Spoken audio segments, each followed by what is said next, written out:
if you want something, do it. There's the sky is limitless, and where you think is your limit, it's not your limit. You can do anything you want to do. You just have to have the inkling to find a dream and chase it. That's all.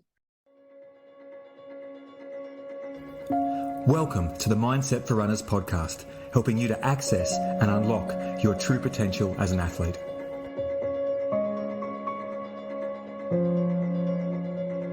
Hey, it's Rob. Welcome to this very special episode, an interview with the one and only Maree Connor. This interview is a masterclass in how to continually understand yourself and evolve your mindset to reach your potential and then go beyond what you thought you were capable of. Maree helps us understand all of those things in this interview as she takes us through the incredible races and training that she's done in the past only 5 years since she started running ultra marathons. So since she ran her first ultra, which was a 6-foot track in 2019, her record is outstanding, including first place Elephant Trail 100 mile in 2020, sixth place in her first Coast to Kosci in 2020 in very tough conditions in the heat, coming back the year later to win the Coast to Kosci and set a new inclement weather record. First place Brisbane Trail Ultra 100 mile in 2021 in just a shade under 24 hours. Seventh female overall at Ultra Trail Australia 100 kilometres. We're talking about world-class stuff here. Seventh female there in a time of 12 hours 56, absolutely smoking. And then 2022 Southern Sydney Ultra 24 hours, first place with a total of 211 kilometres in her very first 24-hour race, going back to win back-to-back at Brisbane Trail Ultra 100 mile again, and of course back-to-back Coast to Kosciuszko champion in 2022, the time of 30 hours, 51 minutes. Then she ramped it up, being selected to go to the toughest foot race in the world, the Badwater 135, which is a 135-mile ultramarathon across Death Valley. You wait till you hear the story that Maree tells about that. And of course, culminating in her selection in the Australian 24-hour team, which she will then be going to represent Australia in the World Champs in Taipei in a couple of weeks' time. Please take notes in this interview. You're going to learn so much that you can apply, and relax and enjoy this wide-ranging, totally captivating interview with Maree Connor. Hey, I'm here. I'm so lucky to have Maree Connor join us on the podcast today. Maree, thank you so much for your precious, precious time. Awesome. Thanks, Rob, for having me, of course. So let's get straight into it, because there's so much I want to cover. There's just so many things I want to ask you, so many places I want to go. So can we start with travel and the role that travel has played in your life and what it's given you? I always wanted to travel, and when I started nursing, the first thing I wanted to do was try and go somewhere every single year. And so I started doing that. And that was in the early 2000s, I started, and I went to Malaysia, and then I went to Cambodia. But in 2008, life was it changed a lot for me. I went from having a long-term partner that, life was all settled, and then all of a sudden found everything different. And I was like, right, what do I need to do? So I thought, if I give up nursing and go and travel or get my overseas license to work overseas, I'll go and do that. And then I met Rob, and so I never worked. I just traveled and did nothing. But, we ended up traveling together, and we would pick a continent and then sort of plan a weekend ahead. And it was very much not like me to be that spontaneous, but it was really good for me to be happy with being spontaneous, because I saw so much and did so much, and I feel like my whole world opened up from that.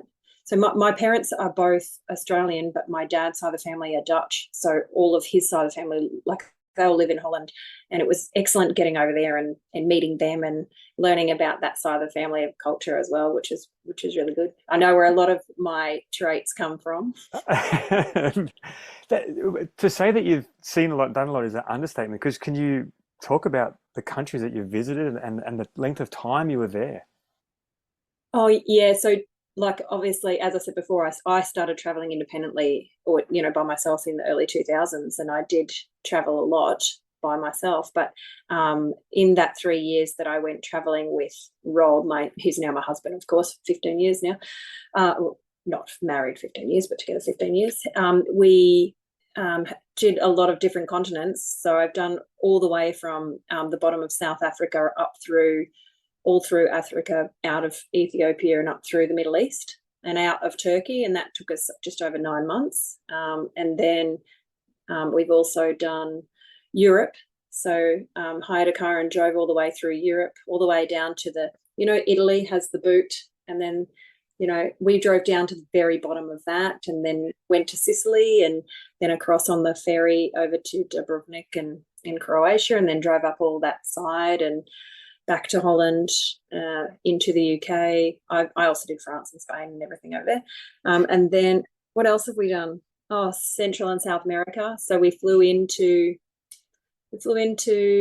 Mexico City and then traveled north and spent 6 weeks learning Spanish at a Spanish school in a small town, so that we could then travel all the way down. So we went from almost just near the border to America and traveled for 9 months down to the bottom of Chile. So yeah, I still have heaps of countries to go. And then in 2013, we went to Nepal and hiked up to Everest Base Camp and also the Annapurna Sanctuary. So that was pretty good.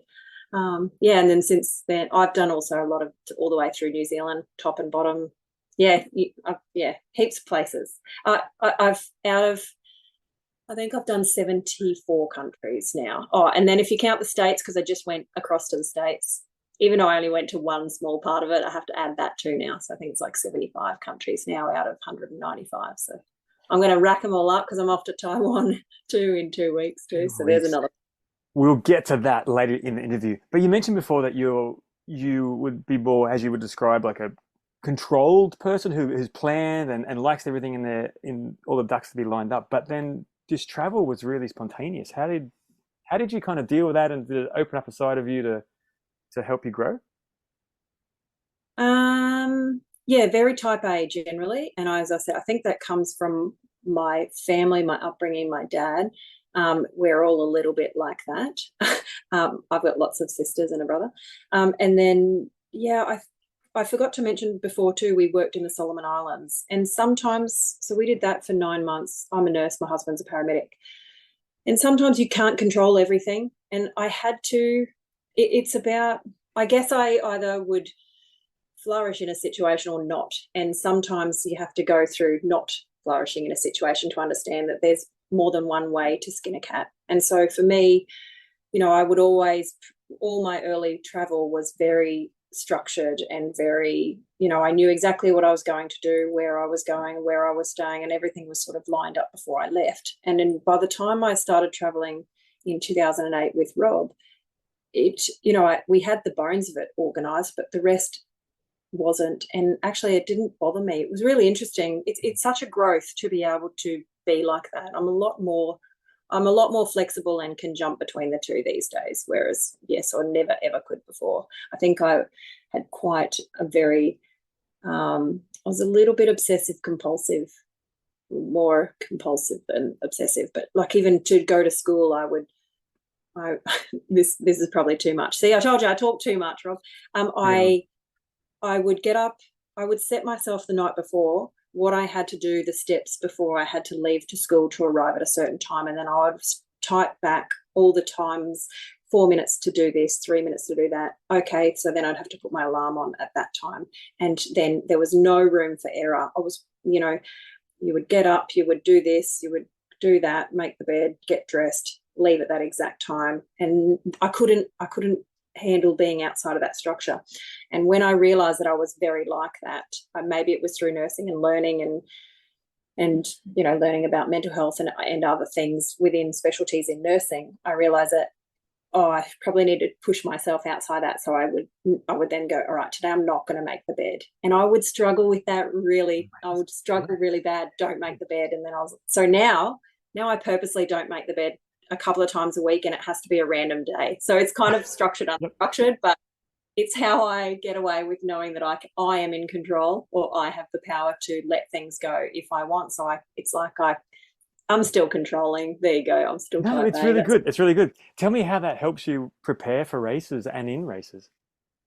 interestingly enough, things don't go to plan in races. You can plan for everything or have an idea of everything that's going to happen, but things don't always happen.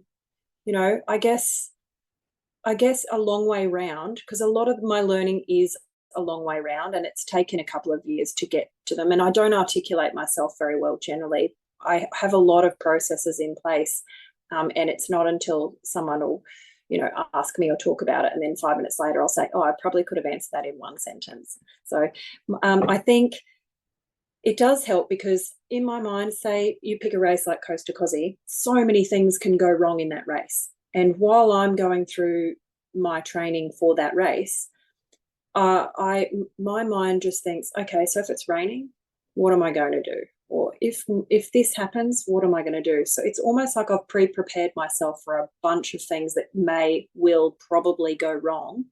So that my reaction is less when it happens, maybe, or so that I don't. So when it does go wrong, I can go, oh, so I already know this was going to happen. So that's okay. I guess that's how it helps me. It's funny as you're talking about that preparation.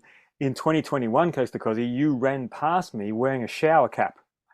Do you remember You that? know what? Yeah, because I thought about it, and I was like, the trouble with me is that I get really cold. And I thought, what stops me from getting cold? So, during my training, I'd be thinking along, and it's raining and it's cold. And we were training through winter coming into the summer for that race. And, it's a wet year. And what keeps me warmer? Oh, so I wear a hat. That keeps my head warm. If my head's warm, my body's warm. So if I wear gloves and a hat, but then it was pouring rain, I was like, well, how do I keep my hat dry to keep my head warm? So shower cap. I don't know. That's ridiculous, because the year before, it was a hot year at 40 degrees the year before. So I decided to wear my husband's bee hat to keep the flies off my face. So I just come up with random strategies. I don't always look great, but I don't care what I look like. I'm just there to run. I hope everyone's listening to this, because the way that you deal with potential issues in advance, it's called front loading in mental skills training, is really something people can take away from this already. Now, Awesome. yeah, we have shared a few miles on the road, and when we did in last year's Coast to Cosy, you told me about a back injury that you had Mm. had that I'd never. I was quite in shock when you told me the depth of it and how much it impacted your life. Are you okay to tell the story of that? Yeah, yes, I am. Yeah, it was a terrible time. And actually, I thought about it today in my run. I think about it quite often, because so I'll just say that even today, I didn't actually feel like running. And when I don't feel like running, I think to myself, what does pre-back surgery me think about running? And all I wanted to do when I couldn't run was run. So on the days that I lack motivation to go, I just remember how I felt when I couldn't do it. And you know what? It gets me out the door every single time, and then the run always is better, so it's fine. But Just on that, before you go on, Maree, is it the gratitude that you can run, or is it something else? yeah, it is. It's definitely gratitude. It's Oh, my body can do that now, and I could not do that now.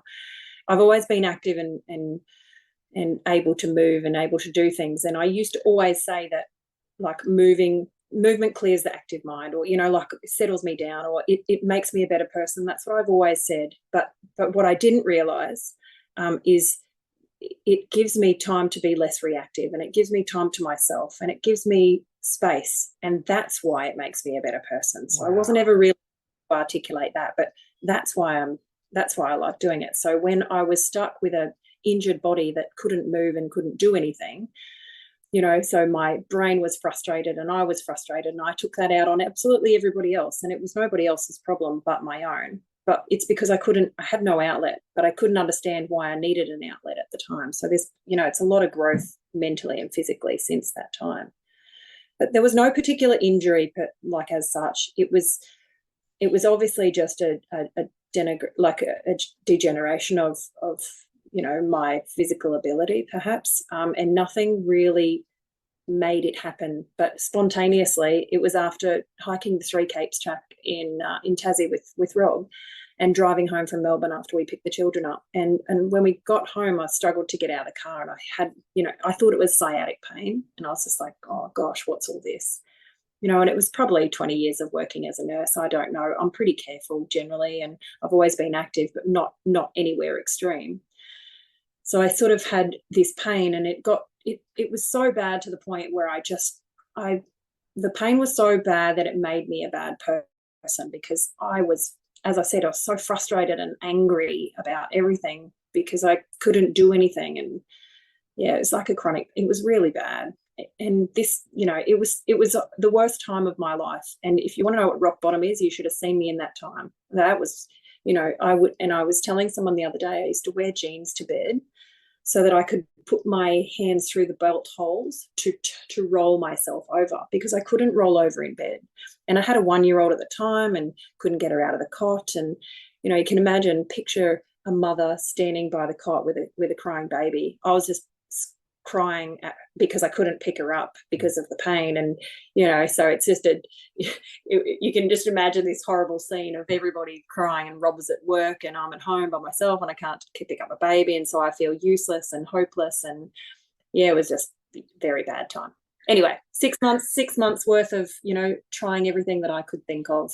I put my nursing hat on and went to tried everything Western and Eastern medicine could provide, until I finally went to a surgeon, and he said, you need spinal surgery. I've got nothing else to offer you. And so it took me a bit to come to terms with doing that, because I didn't really want to do that. And eventually I did that. So he cut in through my stomach, actually. So an anterior rather than through the back, because it was it was from that side. So I've got a good scar, and everyone always says, I didn't realize you had a Caesar. I was like, I didn't, but that's what it's a pretty big scar on my tummy, and it goes in through. And yeah, I think it was a 7 or 8 hour surgery. I was like, well, apparently that's how long it takes. I don't remember any of it, which is good. Yeah, within 10 days of that, I remember lying in the bed and thinking, I think this has worked, because I remember rolling over and I was so ginger and careful, because I like, don't move anything, don't break anything, don't do anything. And Rob was excellent. He just let me just lie around for 10 days. And on the 10th day, I remember sitting up in bed and I was like, holy dooly, oh my gosh, I got my life back. I just sat out of bed, and it was, I just remember I had this big smile on my face, and I came up and I was like, guys, this is it. I'm ready. And the doctor said to me, whatever you do, don't do anything silly. So I'm really careful not to do anything, but I remember tapping my fingers and I was like, I'm ready, and I'm going to use this body. I've got a second chance at life. So amazing. Here I am. Yeah. And we're going to unpack the rest of that. But just before we do, was it spinal fusion? Is that correct? Yes. So my L1, S5, it's fused together. So I got a bone graft put in. It's just over 1 centimetre big. And so I'm a bit taller now, so I stand taller. I haven't had a drama since, which is fantastic. Unbelievable. So what happened next? I always wanted to run a marathon, a sub-4 marathon, and I did try training for a marathon before, like earlier on, a couple of years earlier, and then found I got pregnant. It was like I found out I was pregnant, so I sort of was very careful when I did that. And I did a Melbourne marathon, and it was like over 4.5 hours or something, because I had to walk in. Anyway, whatever. When you're pregnant, you're just mindful that there's 2 of you, and you don't do anything silly. So I always wanted to run a sub-4 marathon, because I thought that was, the highlight of life. On the 1st of January, I was like, well, so I had my surgery in the September, and I was very careful and good for that few months. And the 1st of January, I said to my husband, let's take the pram and the kids, and let's go down the park. And if I can do 5Ks in under 30 minutes, I'm going to train for this marathon that I said I was going to train for. And I did. And the best part of that story is my average heart rate was like 200. I was red in the face. I was huffing like you wouldn't believe, but I think I got 29:59. And I remember looking, I think it's still on my Strava right back when, and I was just like, unbelievable, unbelievable. That's 3 months or 12 weeks after surgery, about? Or? Yeah, yep. Wow. Yep. What a story. like I said, within 10 days I knew. Yeah. And he said to me, the doctor said to me, just be mindful for those first couple of weeks, no running for a couple of weeks. And when I went back about my checkup, like I wasn't a runner at that stage anyway, but he just said no. I remember saying to him, what if I try and do some running or do something? And he was like, oh, I'd prefer you not to do much. So I ended up just doing yoga 5 times a week. And that was really calming for me too, considering, as I was saying to you, how angry and frustrated I was before the surgery anyway. So that was probably very beneficial for me from a mental point of view, in the sense of it gave me a place of gratitude. It gave me somewhere to come from, which was, well, now you have this, what are you going to do with it? Or, so how frustration got you nowhere, stop, think about something different, or change the way you think about this. Yeah. Reframe it all. Yeah. Beautiful. So 1st of January, you do your 29:59 5K around the park, and then you set the goal for the marathon. Yep. So I did, and by the October of that year, of a nice long slow year, I ran a 3:56 or something down in Melbourne again. So that was great. Oh, that still hurt. That was really hard. No doubt. Okay, and then after that marathon, how does the journey continue? Yeah, funnily enough, Rob said to me, oh, well, you've done your marathon, let's go. There's some really great trails locally here. So we have access to them on our doorstep in Newcastle. It's just a beautiful place. And there's a place called Glen Rock, and you can weave around all the trails in there. I can get a 30 or 40 or 50K run in there if I need to. It's right in the middle of suburbia, and it's backs onto the beach, and it's amazing. And he's like, oh, come into the bush. And I was like, no way, I will get my shoes dirty, my road shoes. I remember it because I just can't believe that I said that. I can't believe that was how I used to think about it. And he was like, no, you should come into the bush. Anyway, we did. I went with him. It was, 10 or 8Ks or something. It wasn't anything too hectic. And I was like, wow, this is 2 things I love. Because as I said, we did the 6-foot track. We've done the overland track. I want to hike all these ones in New Zealand. And we did Annapurna, and we love the long hiking and just getting out there and being self-sufficient and things like that. So going trail running, I was like, oh, a bit of running and a bit of hiking in the bush. These are my 2 favorite things. And I didn't realize it. So I thought, well, what can I do next? So I applied for 6-foot track. Who wouldn't? So okay, so then you step up. I hope everyone listening's thinking, wow, I wonder if I can do that as well, because this is amazing. Everyone can do whatever they want. Oh, that's fantastic. Take that lesson. So then 6-foot track. So that would have been in March. Which year are we talking about now? 2019, my first trail run, my first ultra. Well, anything over a marathon's an ultra, isn't it? Yeah. So 2019. How'd that go? I finished it. It was good. It was really hard, actually. Track. And so naive. I went into that just thinking, oh, how hard can it be? It's just, well, I didn't go to race it, of course. I just went to do it and enjoy myself. But it was hard. But hard things are great. Gee, they make you feel good, because you get to the end and you go, you know what? I just did this amazing thing. My husband loaded us, like we had to get back to the kids, so he drove me down and drove me back home. And I didn't even take my shoes off at the end of the race. We got in the car and we left and drove home. And I didn't take my shoes off until I got back home to Newcastle from the race. But it gave me time to stiffen up first, but made me realize, wow, that, what can I do next? Or what do I want to do next? Because that was pretty fun and pretty amazing. So. And that question you just ask yourself, what can I do next? I'm wondering how often you ask yourself that throughout, not just running, but life. It's a terrible theme. I ask it all the time. It's like, where's the limit? What can I push? And unfortunately for me, limit is I have 2 small children. I work almost full time. I run a household. I'm a mother.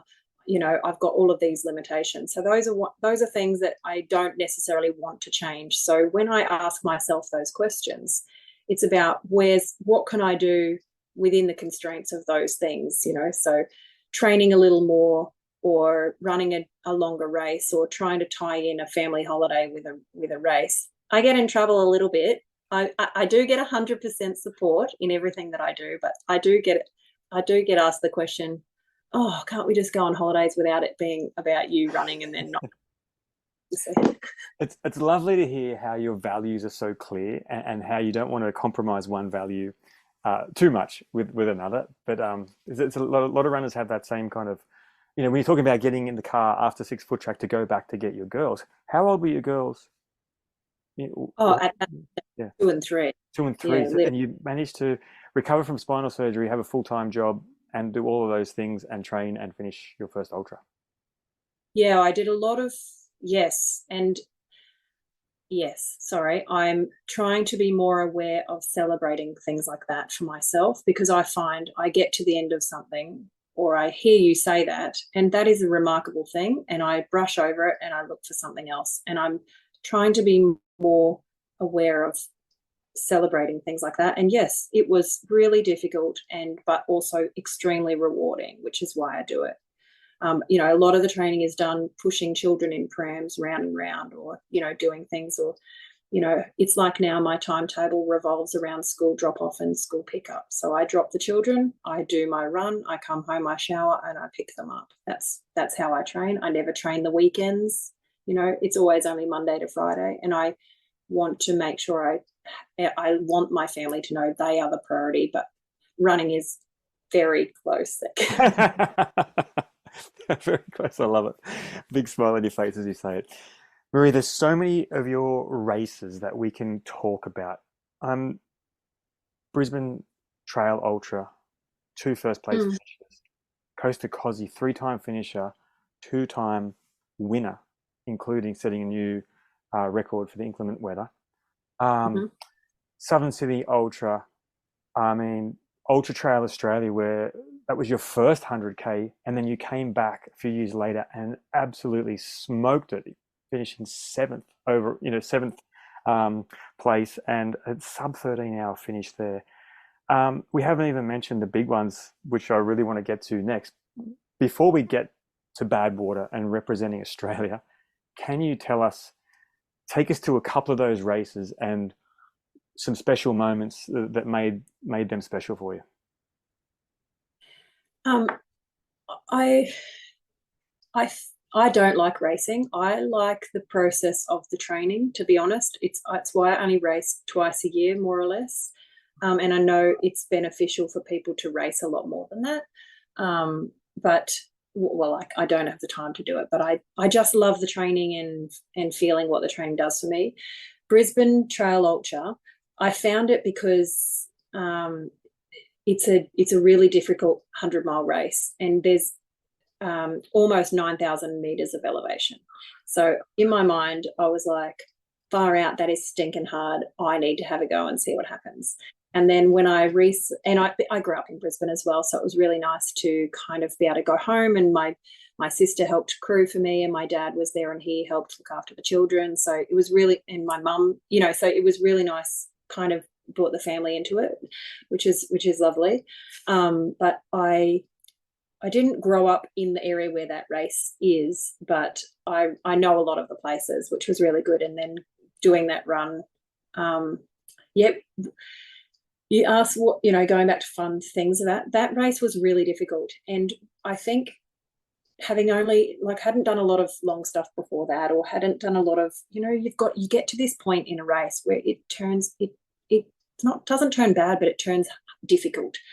And it's how you respond to that, or how you perceive that, I guess, and it's coming out the other side of a difficult time, which is what makes me, then that's what gives me wings, to be honest. So I used to look at a race and think, oh gosh, it's going to get difficult, or it's going to get really difficult. And now I think, sometimes I get impatient to get to the difficult spot, because I know how good it feels to come out the other side.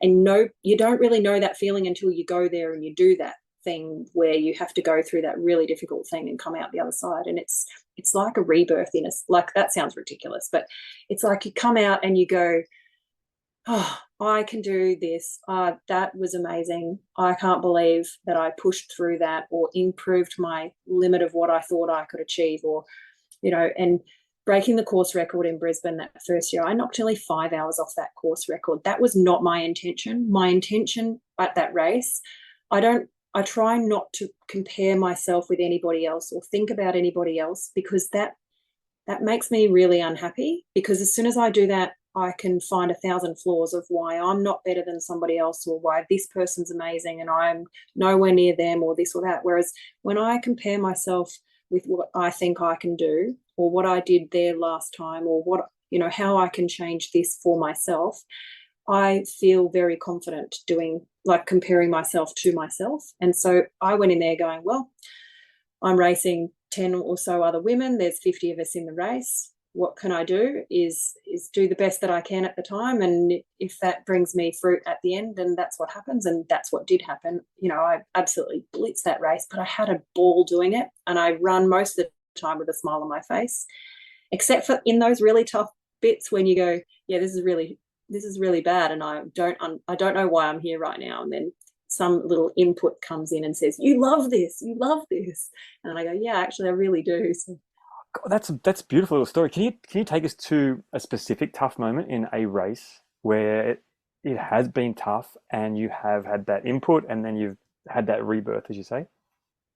Well, my work for me at the moment is trying to get that input to come from myself, which it most of the time does. But when I get really tired, I lose a little bit of focus. At Kosci, so my sister and my friend have crewed me 3 times now. You know them well because they're very noisy. But my sister, very similar to me in the sense, obviously growing up the same way I did, and our parents pushed us. There was 5 of us. My mum and dad were 22 and 24, so we didn't have a lot of money. And what they taught us was, you go after what you want, and if you work really hard, you should be able to get what you want. And so she does not enable me or any of my crap at all. And so when I say this is really, really bad, she says, no, it's not, it's fantastic. And she'll keep saying that over and over until I believe her, because she says it with strong conviction, like I would when I'm not tired. And I believe her, and then off I go again. Last year at Kosci, it was just coming up before dawn. I'd run pretty well. I was having a lot of nutrition troubles from about the 15, 16 hours onwards. And it was just before dawn and I was getting a bit tired. And unfortunately, the crew car pushed on. I said, like, come closer to me at this point, because I knew I was starting to lose a little bit of focus. And they drove on probably double where I wanted them to. And so all of a sudden I just deteriorated into this really negative, cranky, I was like stomping my feet. You wait till I see them. And my gait shortened and I can't believe they are leaving me here. And then I started crying. So I was like, I'm here all alone in the middle of, heading towards Perisher, and it was really horrible and freezing. And I didn't have gloves and whatever. Like it was like totally imploding on myself. And as I saw that car up there, I was like, you wait till I get up there. And I got up there and I sort of out loud, I was like, how could you leave me? I've had no food now for an hour, and these are all the things that I need. And my friend Alexa walked out of the car and she came over to me and she just put her hands on my shoulder and she goes, I'm so sorry. We will not do that again. And I was like, oh, okay. Oh, okay, thanks. Thank you. Thanks, guys. Love you heaps. Took my nutrition and walked off. I was like, thank you so much again. Sorry about that. It was really interesting how it just stopped and changed everything. It was really, really bad.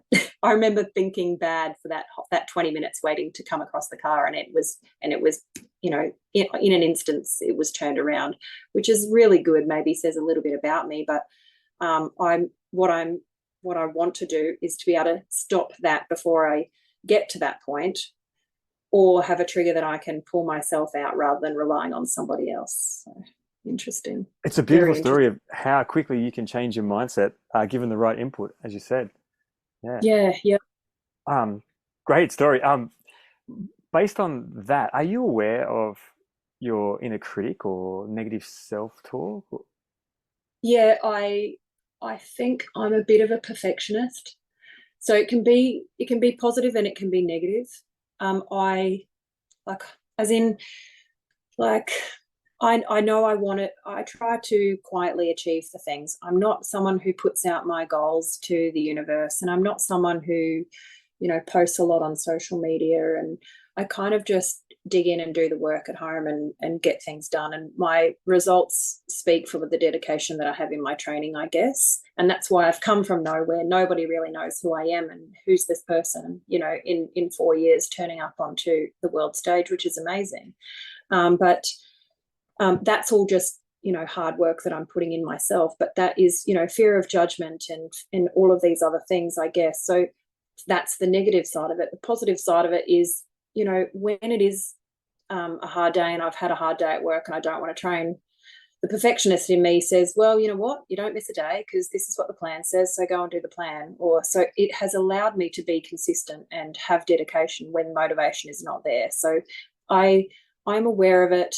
I don't mind that it's there, but I can sort of try to control it because I think I'm in control of all of these things. Sometimes I'm not. Like I said, I lose a lot of this focus and rationality when I get tired. Like in the middle of a race, it's very difficult to think this way. But as a whole, I generally am pretty well aware of myself. Yeah. Yeah, it's beautiful to hear you own and how it can be both sides of the coin, because that's exactly we're all shadow and light. We're all positive and negative, and if you can start to learn how to use it, then, well, as you do, it's amazing. I've a lot to go, Rob. I've got lots of learning to do. So. We all do. That's why you're such a champion, because you admit that. I listened to one of your podcasts, Building Confidence, the first one, and you were even just talking about the power pose, or I can't remember, something like that. And I remember thinking, see, I do that. It's really interesting. If I'm getting losing a bit of my focus while I'm running or I'm doing something, I think I did it either with you or you may have seen me when you were 100 meters behind me at Kosci before you went round me. But I'd be running along and then I'd just drop drop my hands out, and every time I do that while I'm running, I just get a full all over goosebumps. It's like it drops my shoulders, arms out. I put my chin up for a second. I take a good big breath and have a sigh, and it's like I'm opening myself to the universe, or whatever it is, or I'm the Superman pose. I don't know whatever it's called, but I've done that before when I'm going around the track in Canberra, going around the track in Sydney. Sometimes just doing that, changing everything, it just stops the body and goes, oh, where are you? What are you doing? Refocus. I don't know. Such a great example. Yeah. Sure. I remember listening to that in your podcast, and I was like, oh, yeah, see, I do that. That you can learn so many little tips and tricks if you're willing to be able to be open. And my favorite thing is if nothing changes, if nothing changes. So if you want the same outcome all the time, it's actually why I eventually had my spinal surgery years ago, because Rob, I was whinging about it. Oh, this pain, it's terrible, and I can't do anything, and bloody hell, this and that and everything. And I remember my Rob said to me, because he's so pragmatic, which is kind of annoying half the time, but also good. He said to me, I don't want to hear about it unless you're going to do something about it. So if you're going to do something about it, I will empathize with you, and I will, stroke your shoulder and say, there, okay, let's do this. But he said, if you're going to do nothing about it but sit here and whinge to me about it, I don't want to hear about it. So when your only person who listens to you talk rubbish doesn't enable your crap, I guess you got to do something about it. So he's a tough teacher. I love that story. That's such a good story. I always love stories like that. but I guess they are the nuts and bolts of why I do and think the way I do sometimes, because nobody enables my excuses. So I just have to dig deep and knuckle down and get on with it, I guess. I think it's part of knowing yourself as well, and he knows you so well. And my experience with your crew at Coast to Kosci, your crew is the funnest crew on the course. Like, every time I would run past the car, it's like she'd see me for the first time. Like, Rob! She's just that kind of infectious attitude. But she's also the velvet sledgehammer. She wouldn't let you get away with anything. She would tell it like it is, and she's got that beautiful balance, which is so good for you in. And you've got to use that too. You've got to know when you need a little bit of love and when you need a little bit of empathy, but also when you need someone not to enable your excuses. And she was always giving me updates on you and your crew, because as I think I mentioned to you last year or sometime, your crew were the second best because I always will rate my crew first, but your crew were pretty damn good too. So, same idea. They did the same to me, what Di was doing to you. So it was really good. Unreal. Great memories for me, great memories. Now, you just mentioned 2 track races, Southern Sydney 24 and there's the Sri Chinmoy 48 hour, which you did the 24 hour. First time you'd stepped onto the athletics track. Can you tell us about either or both of those races and also where they've taken you now? Yeah, I don't really know why I did that. I remember just looking at the Aura calendar thinking, oh, what's next? What's local? What can I achieve without being away from the family too long? Or, because as you see, my racing history is not great, like it's not vast because it's where I can get babysitting for the children or how I can convince Rob to stay home with the kids so I can go and do stuff. That's why it's all fairly local. And Coast to Kosci has been a big one a few times to go. And I think because I get the buy-in from my sister and my friend coming and he doesn't have to come, that's why I've been allowed to do that. So the first one being in Sydney was just because it was an hour, 2 hours down the road. So I was able to talk my same crew into coming with me and just sitting trackside, knowing they didn't have to drive. So I sold it to them as being easier than doing Coast to Kosci because they could sit there and do whatever they want and just, and so we ended up doing that. But at the time, I didn't understand what a 24-hour was. I thought it was just, go have a bit of fun on 24 hours. I didn't understand any of the qualifying stuff. I didn't understand the premise of the race is to run as far as you can in the time frame.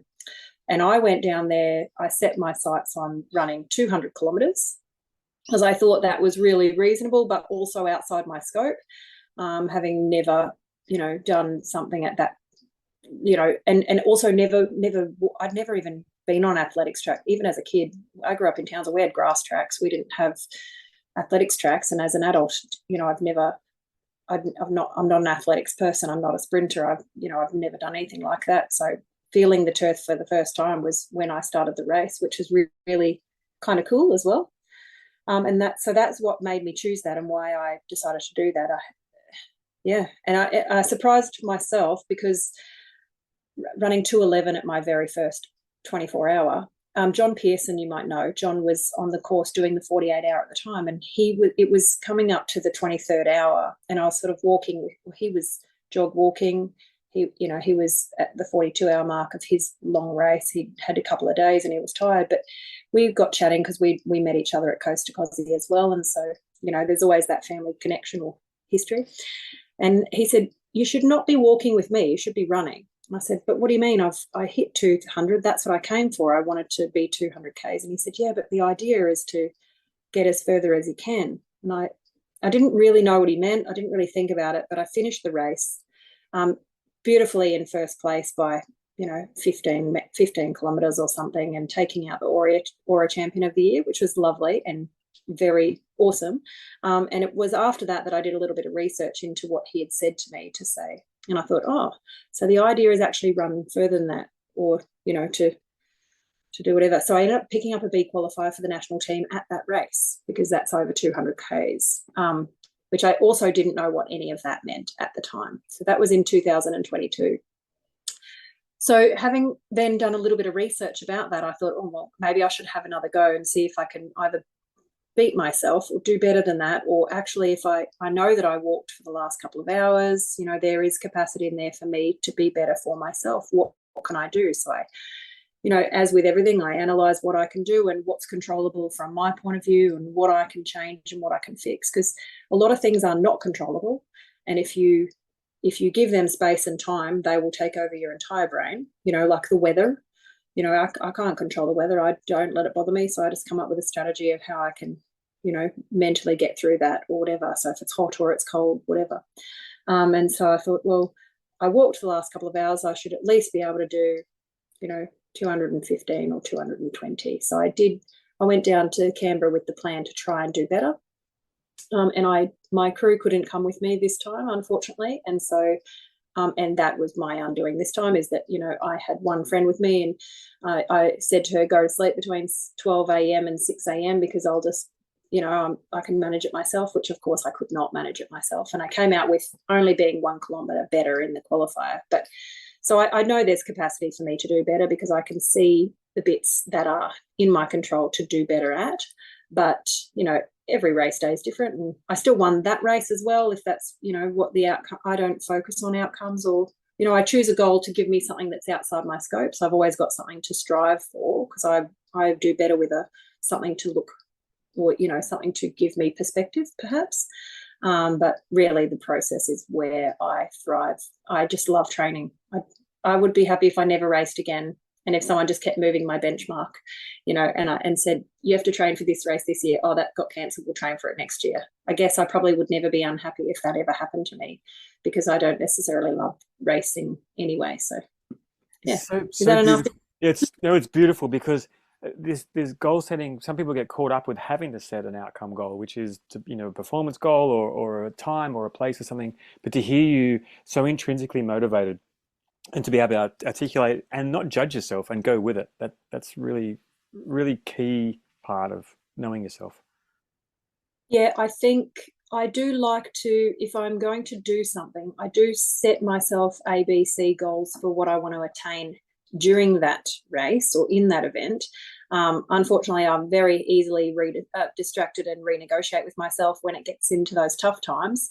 And until you get past them and you go, oh no, I'm going back for that A, or I'm going back for that B goal, or, whatever. So, and then I push myself again. But if someone enables me and allows me to drop down to my B or C goal, but yeah, I'm not blaming anybody else. It's all comes from me. I set the limits. I make the plans. But yeah, I like to have a good outcome. So I will always try harder, and I will always push myself. Like I do believe we are capable of a lot more than what we give ourselves. Like if you asked me 6 years ago, did I think I would be doing something like this? The answer is definitely no. I was a month post back surgery this time 6 years ago, and there is absolutely no way in heck that I thought that I would be running 150 Ks a week and doing it all with a heart rate under 130. Like, there's not a chance that I thought I would be here. It's such an amazing story, Maree. I have to take you to the results of those 2 track races. You achieved a lifelong dream of yours, which is to be selected to represent your country. Can you tell us about that dream and what it means to you to be taking an Australian jersey in 2 weeks' time in Taipei? Yes, absolutely. And so, and I'm pretty sure you're aware now that I've not always been a runner, and I sort of fell into running, just trying to, hit a random goal of a sub 4 hour marathon. Someone mentioned it once, something good to do, and I thought I'd try it. So it was not running. I grew up with swimming and swimming training, and I was not the best swimmer, but I was very good at it, I think. But it's been a long time since I've done it, so I can't say that anymore. But I grew up in the era of Kieran Perkins and his 1,500 metre world record and swimming, and him winning at the Olympics in Atlanta in 1996. And that was the pinnacle of his career. And I was just finishing high school. And I remember watching that race, on the edge of my seat and following his career from the early 90s through to 1996. And he was not that much older than me. Like, he was only 5 or 6 years older than me, but I couldn't believe what he was achieving by putting in this work and doing all these things. And I remember saying to my parents, I'm gonna represent my country swimming one day. And they're like, sure, whatever you say. They didn't say you have to be really good at that. But that my dad was like, that's fine. I'll sign you up to swimming, whatever you want to do. So I trained morning and night for a little while. I got very distracted and I finished. I didn't continue, and everything else that happens in the teen years, but I just remember it was a really big part of my life and my dreams. And I remember them buying me Australia swimmers, Speedo Australian swimmers, and I used to wear them at the pool thinking I was an amazing swimmer. And they encouraged me always to dream big. And I took out age champion of every year for swimming at school, and then I took out overall age champion for all sports in grade 12. So and that was probably more so from swimming than the athletics or the running. But so it was just, I sort of parked that and never really came back to it. And it wasn't until then understanding what getting a qualifier for the national team, and I was like, oh, actually, there's a team that travels internationally and competes, at a 24-hour event. And I was like, well, and I saw the people named on that, and I've met them, and they're amazing people. And I was like, oh, I could run with these amazing people. It's not imposter syndrome, but it was more that I never put myself in that same category. I was like, these are these amazing people. If I nudge in the edge here, I should be able to run with these amazing people. So, I just tried to, anyway, here I am. Here I am. I got named on the team, a couple of months ago, because I had 2 very consistent qualifiers over the space of 12 months, which, it's fantastic, isn't it? I can't believe it. Yeah, you've got an amazing pedigree now, and a well-deserved space in that team. So linking Kieran Perkins, watching that 1,500 meters with now stepping into it yourself, what does that mean to you? Well, he was a long distance swimmer. Maybe endurance has always been my thing. I don't know. I can't swim to save myself anymore. And, what I lack in talent of running, I make up with my mental fortitude, which is I do just get out and get things done. And I am consistent, and I am disciplined in, making sure I practice my sport, and, and I try to, improve in all of these little things. So I will read books, and I will listen to people, and I soak up all of this information trying to be better. And that's all he ever did. And, he had so many world records. Like, he had 11 world records at the end of that. Like, that's never going to happen to me. But it just inspired me to just keep going. So many times he would come up 0.2 seconds short of a gold medal, oh yeah, it broke my heart. He was always like just in there or just missing out. And he was like, he never gave up. I remember him going into 1996 Olympics, and he almost didn't qualify, and they put him in lane 8, and he was the underdog for that entire race. And yet he absolutely he was the only person who swam the 1,500 meters in under 15 minutes that year. Like, oh yeah, I remember the day that I was watching that race. Yeah. I don't know. Yeah.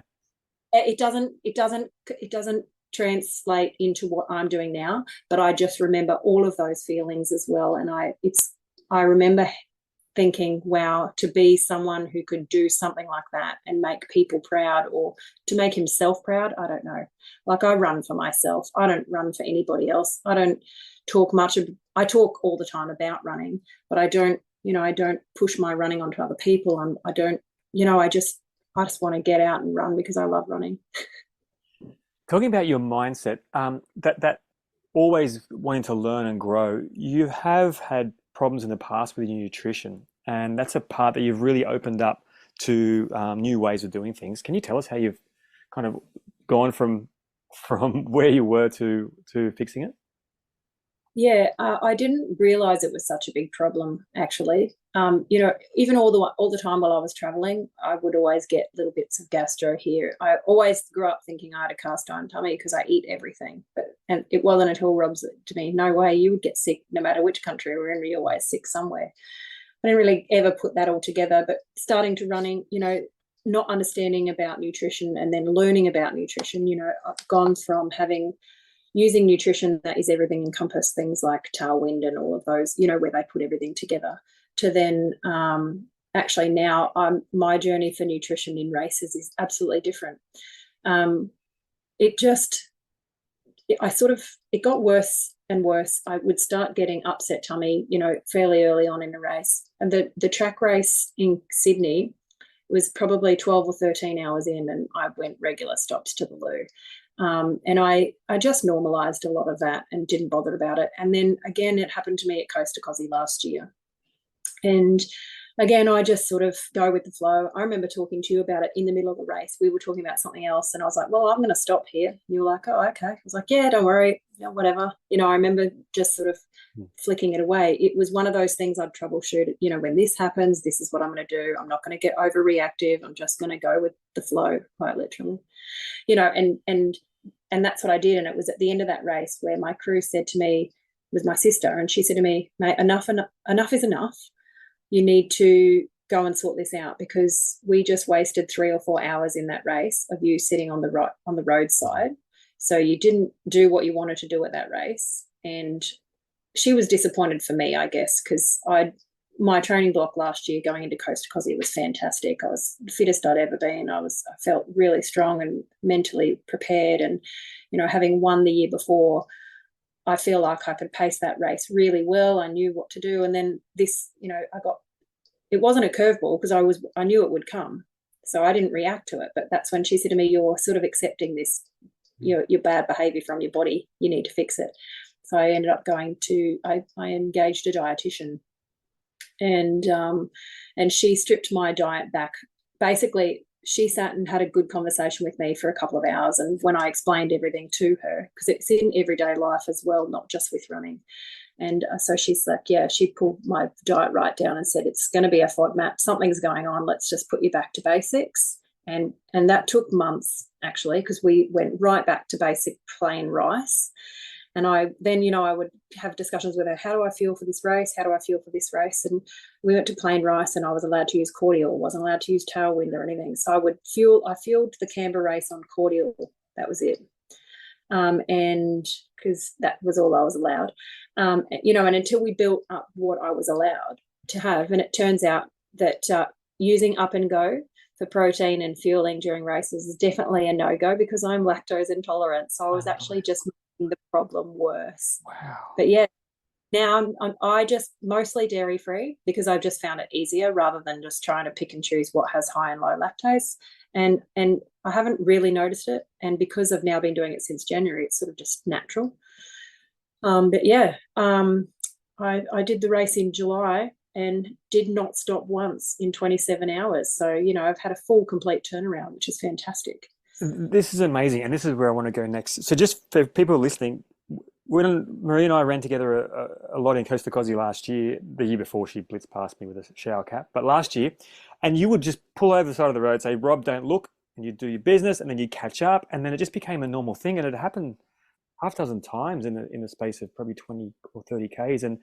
And so to hear that you've done this race we're about to talk about without having any issues is really a huge thing for you. We're talking about Badwater. The toughest race in the world is what it's labeled as. And I know it's something that you'd been wanting to qualify for, and you definitely earned your place in it. Can you tell us why you wanted to do Badwater, and then just tell us the story, starting with what it is, where it is, and then take us through your race? Badwater is a 135-mile race through the middle of the Death Valley National Park in California. Starts at the lowest point in America at 82 meters below sea level, so 200 feet or so, and then climbs over 3 ranges up to the top of Mount Whitney Portal Trailhead, which is the highest. Mount Whitney is the highest point on contiguous New South Wales, USA. So it's sort of from the bottom to the top, and some bright spark thought it would be a great thing to do a race. So for 46 years they've been racing it. And I'd read a ton of books or seen a lot of stuff, and people have talked about this race. I never envisaged myself being there doing it. And it's not that I necessarily wanted to do it. I just knew all about it. And then in 2022, I was following the race on social media, and I watched the final finisher crossing the finish line. And it's Bob Becker. He's 77. He missed the cutoff officially, I think, or whether he made it just in time, but he crawled up the last 10 kilometers of Badwater is vertical. The last 5 Ks you gain 1.5 vertical kilometers. So it's 1,500 elevation in the last 5K, in the last 3 mile. And he was on his hands and knees. I remember watching this on social media live and in tears, just thinking how much determination for this person. So regardless of his age, this person to have that much willpower to crawl, unbelievable. And I watched him do that, and it spurred something in me, and I was like, you know what, I've got to do this race. I never wanted to crawl the finish line ever. But I was like, oh, actually, you know what? I think I'm going to research this race and I'm going to work out how to get myself in there. And after I did a fair bit of the research, I realized that only 20 Aussies before me have gone over and started this race. So it's, you know, it's really tough to get into. You jump through 1,000 hoops. There's lots of qualifying stuff, you know, and because it's locked down to 100 participants, tens of thousands of people apply, submit their resume, and then need to be selected. And lucky for me, Coast to Kosci is what you call like a sister race, in the sense that it gets a good tick of approval if you have that race on your resume going into Badwater. And because I had it twice with a win, like I remember saying to Rob, oh, you know, I hope I get to do this. This will be amazing. Would you support me if I get in? And he said, yeah, you're not going to not get in. You're going to get in. And I was like, but how can you be so sure? And he said, Maree, for goodness sake, like, you're going to get in. So, and so for me, it was a big surprise. I got up at 4 a.m., waited for them to announce it on Facebook Live in January. And I was surprised. Rob was not, when I ran back into the room and woke him up at 4:48 or whatever it was. He was like, yeah, I figured, I'm going back to sleep. Anyway, so from that point on, I watched every YouTube video. I read every article. I looked at every single piece of data I could about that race. And, you know, it is tough. It is a tough race. So I chose it, one, because it was inspiring to watch someone finish it, but two, because it's so tough. And why not try to get in a tough race? Like, even just getting into the race is tough, let alone doing the race. So what makes it tough is the fact that it can get really, really hot. So obviously Death Valley is the hottest place on earth, with the highest recorded temperature of 56 degrees. We got it higher than that. There's peaks, you know, people get high and low temperatures and different readings, but the official is 56. But the thermals come in the bottom basin where you start the race. The thermals come and go across the road. I think they say you can't take the temperature X amount of kilometres from the road, and when the rocks have heated up during the day. So there's all this different data on how you collect the official temperature. But so to get a 59, the car recorded a 59 during the race, that they took the photo on the dash for me, which was fantastic. I remember it felt hot at the time, just going through that first section. The first 40 or so kilometres is through that bottom basin.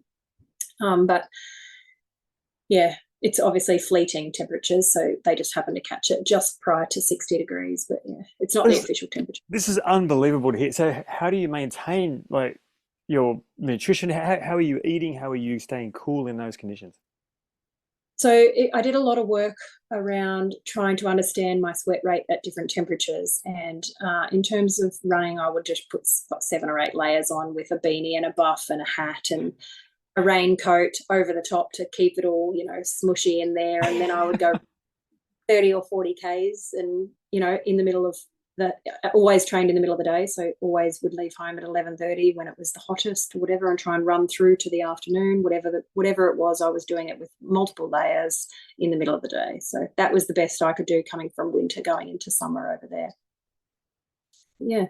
Nutrition wise, yeah, I was saying before, I broke my nutrition up individually because it allows you to understand, because obviously you need more volume in a place like that to replace, but you don't necessarily need more calories. So you never want to go for a complete nutrition where if you can't control it as well. So I tried to dial it back. It's something you can control, your nutrition.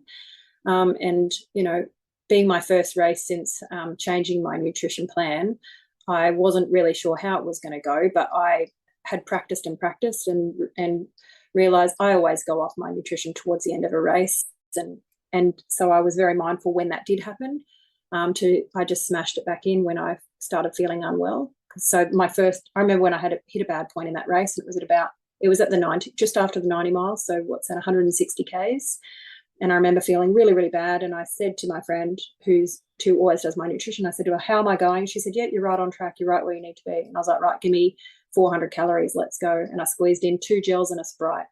And I walked that off because that did not sit in my tummy very well. But I knew that if I could just get that through that 20 minutes, it would come back. And it did. I came back really well. So it was about, I think, always practice. You know, for me, I get confidence out of, if I do the work, So it's a little bit archaic in the way that I think, but for me, I get confident if I can do something. So I will believe what I tell myself if I know, because I can't tell myself a lie.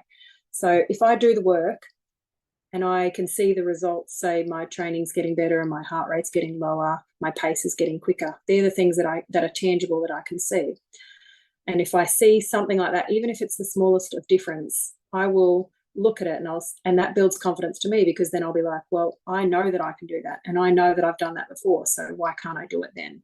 So it's like, and I get more confident the better. The more I practice, the more I, build this confidence in myself, then so I practiced all of this stuff going into that race. So I was not worried about it. At no point in my race at Badwater did I think this is too hard. Did I think this is too hot? My nutrition's not going to work. Every time I was like, I never even thought about the heat.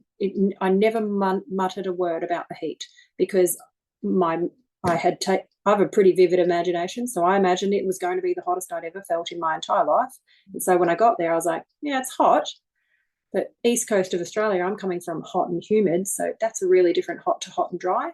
It actually was a lot more bearable than I expected. So I was like, right, I'll take that as a win, And the nutrition kept going down, and when it didn't go down, I tried something different. And so I never entertained any of the bad thoughts that do come until about 200 kilometers. And then what happened? Actually, I got one of my pacers came out with me, and I kind of, knowing myself really well, I knew a strategy that would make it work. And it's like I constructed a false environment around myself of ego, basically. So I said to my pacer, tell me how far I've come. Tell me how well I'm doing. Tell me how strong I look. And I said this to him a couple of times over. And every time he would placate that back to me. Like he would say, Maree, you look so strong. Maree, you're doing so well. Maree, you're doing. And so what I wanted was just to hear these powerful messages over and over, because if I heard them enough, I would start to believe them. And I knew they were true, but my irrational mind was taking over, because I was getting fatigued, and and I was getting really tired. My pace had dropped off. I was starting to feel quite sick. I had really bad vertigo, and I think it was heat related. Like, we had a car section because they had to reroute the course because of the flooding. So they made us drive a certain amount of kilometres where we would pause our watch, drive those kilometres to the next one, so that you could still finish at the portal, and then they would deduct that time. So everyone was given the same amount of time. That you couldn't cheat. In my mind, I was like, when we get to the car section, that's when I'll use my downtime. I'll shut my eyes, don't talk to me, and I've got that few minutes where I get to sleep while you guys rearrange everything. We just drive and I don't get to do anything. That did not work, because my vertigo was so bad. As soon as I sat in the car and sat still, and I laid the chair back, as I started to lay the chair back, I was like bolt upright, trying to vomit, because I was a bit dizzy in the head. And so I said to them, that's it. So I fixated my gaze out the front of the window, and I was like, I'm just going to stare out the front of the window, you drive. And so I didn't get the rest that I wanted. But then I was in this terrible spot, and my pacer, he was fantastic. He'd just come out with me, and they were just doing sort of 2-mile swaps at that time, so 10 or 15 minutes each, because they were getting tired as well. And I said to him, just keep telling me all of this stuff. And he did. He just kept saying it. And he had this beautiful, deep, strong voice. And it took a little bit of time. And after about 10 or 15 minutes, he was due to go off. And I said, and the next pace was, I had 2 paces and they were swapping. And the next one went to come across, and I said, no, you're not coming. I'm keeping this one. We're staying. I'm here. I'm doing this. And so then we did the next section. So he did the back-to-back double 4 miles or whatever it was. And he just kept saying this over and over to me. And it was really interesting, because it worked, because then I just zoomed and blitzed up to the end of it. Like, it was great. It was fantastic. But and when I talked to one of the guys after the race, and I said to him, what was your favourite part? And he said, my favourite part was actually when you guys got out of the car and it looked like you were ready to stop. You looked tired. You looked really bad. He said, and then we put Jamie out with you, and all of a sudden you were moving like you were racing, and all of this came back. And he goes, and it was so good. And then the whole team just everyone could feel all this energy that started coming out of what was happening and we all just picked it all back up again, and we were back in this. It was really amazing, and it was such a special time. Both of the guys I had three paces, sorry, so much love and gratitude for what they did for me. But there was that section, and I knew it was ego driven, but I knew that it was sort of like a last straw. And I just said to him, just keep telling me how amazing I am, how far we've come, and, who's watching. Because if I'm accountable and I know all of these things, then I will find myself again. And I did. It was really good. It's an amazing story of getting yourself out of another tough hole. Reminds me of Michael Gervais, the sports psychologist from the US, says the only way to build confidence is credible self-talk. And it's exactly what you've just told us then. And that's a fantastic story. I'm so conscious of time. I've only got less than 5 minutes left, Maree. That race, can you take us to the end of Badwater, because we're all hanging to hear about the climb up Mount Whitney Portal? Yeah, actually the last section was my favorite. After, from the last checkpoint up, it's 3 miles, and I had 3 paces, and I said to them, you can each do a mile with me. That's it. We've done the work. Let's just walk. And I realized from that point there was no way I could go around anybody else. No one could go around me. I could see the head torches across the valley. There was no one near me, and it was, silence and quiet. And I ended up walking and pacing up that hill harder and better than I had been for the hours before that. And Jack, we picked up this guy over there, Jack, to be our driver and help us out. And he said, I moved from this place of racing and running and striving to this place of gratitude, where they got out and I gave them each, like, individual. It wasn't like a set thing that I had in my mind, but I told them each how important it was for me, of why they were there and what they did for me, and how, and it was almost like we were all like, I wasn't crying. It was emotionful. Like, it was really like, I can't believe we've done this together, and we're going to be bound together for now. And it was just this whole place of gratitude. We came to the end of that race. It was my favorite part at the end as well. Anyway, we crossed the line together, and the best part about that was making the Kiwi hold the Aussie flag. But it was a journey, and it was really special, and everybody paid their part, and I just got to do the 2 things that I love doing the most, which is eating and running. We tried to ring my family and everybody else. It was just really beautiful. What I did achieve was 3rd place overall, 3rd place woman, and 7th overall. I was only 12 minutes behind 6th place. I probably could have tried harder and gone around, but I just don't care about that at this stage. That's room for me to play with if I ever went back. I wanted 2nd. I didn't realize a lady from an earlier wave was ahead of us. If we'd have known that, we probably, as a team, as a crew, none of us knew about this other person from an early wave. If we'd have known that, we would have maybe made a move about that. I don't know, because as you heard, there were some tough spots in the race. I wanted a fast finishing time. I wanted to finish between 26 and 28 hours, and I got 27:49, so I can tick that box as well. And it was really enjoyable. It was really great. I would love to go again, but it's a big effort. It cost me a lot of money to go over there, and to pay for the crew and everything else. But I would love to hope one day I'd go back. It was amazing. It was amazing, and anyone else ever wanted to do it, I'm happy to share all my thoughts about it. It's an incredible story. Congratulations on the toughest foot race. Hearing 59 degrees Celsius is just off the charts for me, and the way you conduct yourself. We have got like a minute left, Maree. There's so many more questions I want to ask you, but I'm going to leave it with this. Can you give some advice to newbie ultra runners, or someone who's looking to step up to a new distance or challenge themselves in a new way? Yep. If you want something, do it.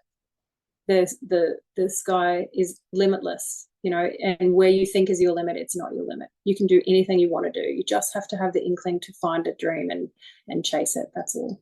Do whatever you want. Just do whatever you want.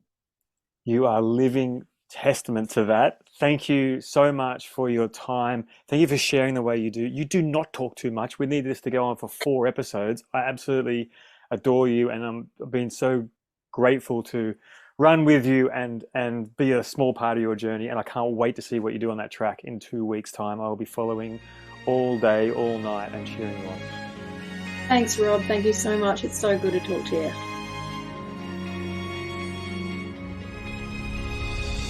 Thanks for listening to the Mindset for Runners podcast. I hope you got something practical and useful out of this podcast, or something inspiring to help you get out for your next run. If you have a question about Mindset for Runners or athletes in general, please email me at robmason.run@gmail.com and I'll answer your question on an upcoming podcast. And if there's anybody you know who could benefit from the information I share in this podcast, please share it with them. See you next time.